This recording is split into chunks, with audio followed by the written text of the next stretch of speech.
Hi, Michael.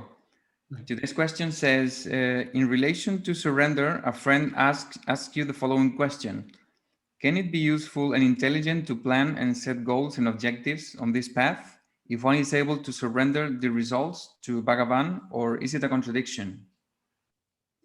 Ideally, well, the truth is we do not need to plan anything because everything is already planned according to Prarabdha. It's already, what is to happen is already destined. But because we have this sense of doership, it seems sometimes in life we are faced with certain decisions. We need to decide which direction to go in, to go this way or this way. And sometimes we need to plan ahead. I mean, when we're making a decision whether to do this or to do that, we know if we decide A, it's going to have certain consequences and lead us in a certain direction. If we decide B, it's going to have certain consequences and lead us in a certain direction. So we have a natural tendency to plan ahead. What do I want to be doing 5 years from now, 10 years from now? We try to shape our life around certain plans, goals, objectives, and so on. To the extent that we are surrendering, we will not be concerned about planning or setting goals or objectives. But the truth is, most of us, our surrender is only very, very partial. So it still seems to us that we have to make decisions.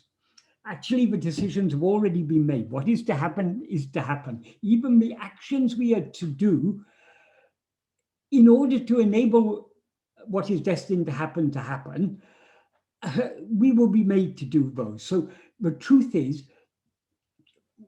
we need not plan or set any goals or any objectives. And we would not do so if we were completely surrendered. Since we are not completely surrendered, we do all have a tendency to make plans, to set goals and objectives. If we do so, we should try to, we shouldn't be too attached to our plans, to our goals.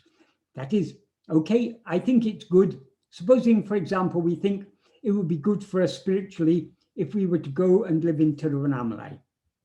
But in order to go there, I need to have a means of livelihood. So I have to save up money and I have to make all preparations. And there are so many other obligations I may have to get myself out of. So I may set it as a long-term goal. I want, at least in 5 years, I want to be able to go and settle in Tiruvannamalai. That's a reasonable, because we think that's spiritually beneficial, so it's a reasonable goal to have. Though we set that goal for ourselves, we should be very careful not to be too attached to it. Because within these 5 years, so many obstacles may come. We may be trying to save up money, but we may lose our job. And therefore, all our savings get frittered away in just survival. So there may be so many obstacles that come in the way. We should accept whatever happens as the sweet will of God. That is, if we are acting, we should act without attachment to the results of our action. But best of all is not to plan at all. Whatever is to happen, let it happen. If we are destined in 5 years to go and settle in Tiruvannamalai, if that's our destiny, we cannot avoid it. If it's not our destiny, however much we plan and want to go there, it won't happen. So we need to be ready to leave everything to God. So as I say, if we are truly surrendered, we wouldn't be planning at all. Because we are not completely surrendered, we do tend to plan. If we plan and have set goals and objectives, we should be very careful not to be too attached to the outcome of our efforts to achieve those goals or objectives. Because very seldom in life do things go according to our plans. As they say, man proposes, God disposes. We have so many plans, so many things we want to do, so many things which we think are good. We think, oh, no, I'm not doing this selfishly. I think this is good for myself, or it's good for my family, it's good for other people. I want to when there's so much injustice in the world, I want to set up a charity to help poor people or something. We may have so many objectives which, on the face of it, are very good objectives. They're not. Extremely self-centered or selfish objectives. But even those objectives, we should be careful not to be attached to the fruits of them.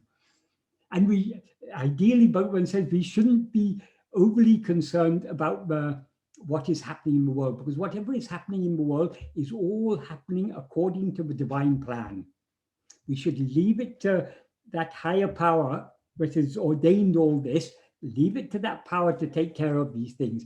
Why there are injustices in this world, why people are suffering, why there are diseases, why there are wars, why all these things, none of these things could happen if it were not permitted to happen by God. So God knows what experiences each jiva, each individual, each soul has to go through in each of their lives. So what seem to us to be very bad things, God's view is a much longer term view. God isn't concerned just to give us a comfortable, pleasant life. But even if he gives us a comfortable, pleasant life, how long is it going to last? It'll be comfortable and pleasant for 40 years, 50 years, 60 years, 70 years, maximum 100 years, and then it all comes to an end. So God isn't seeking short-term objectives. The sole aim of God is that we should experience what we actually are, because what we actually are is infinite happiness. So God doesn't want to give us anything less than infinite happiness.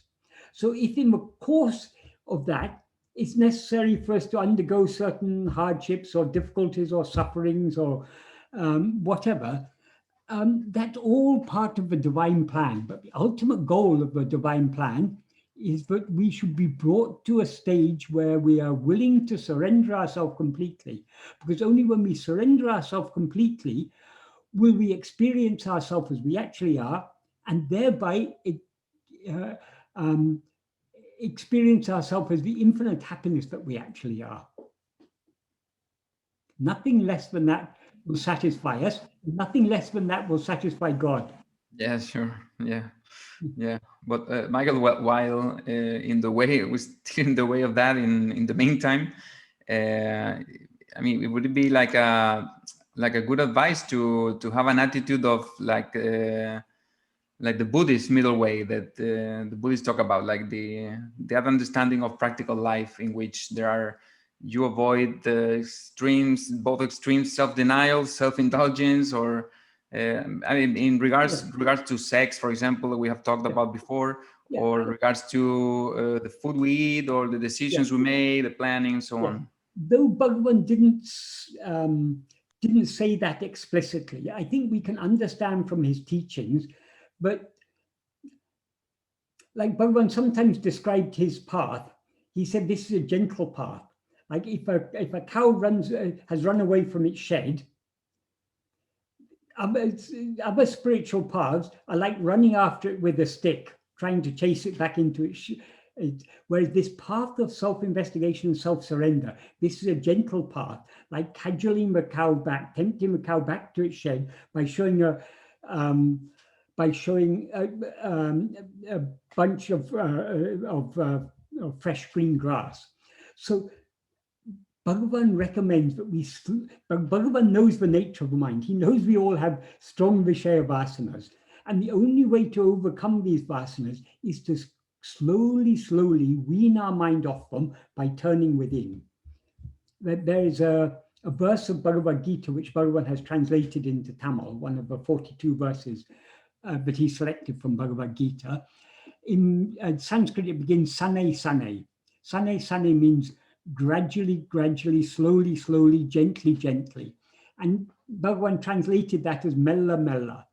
And the meaning of the rest of the verses, slowly, we should withdraw our mind from other things and fix it on ourselves.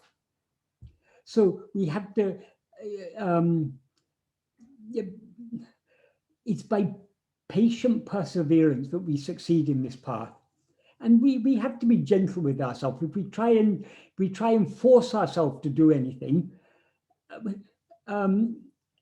we cannot overcome our Vishaya vasanas by force. We have to slowly um, um, cultivate the Satvasana, the liking just to be as we actually are, which means to be self-attentive, and thereby weaken the Vishaya vasanas. So we need to be, we need to take a gentle but firm and persistent approach to this path. And Bhagavan never recommended any extremes. He never recommended fasting or any type of physical austerities or mental austerities or going and shutting yourself away in a cave or anything like that. Bhagavan said the cave we need to shut ourselves is the cave of our own heart. And for that, we need to turn our attention within.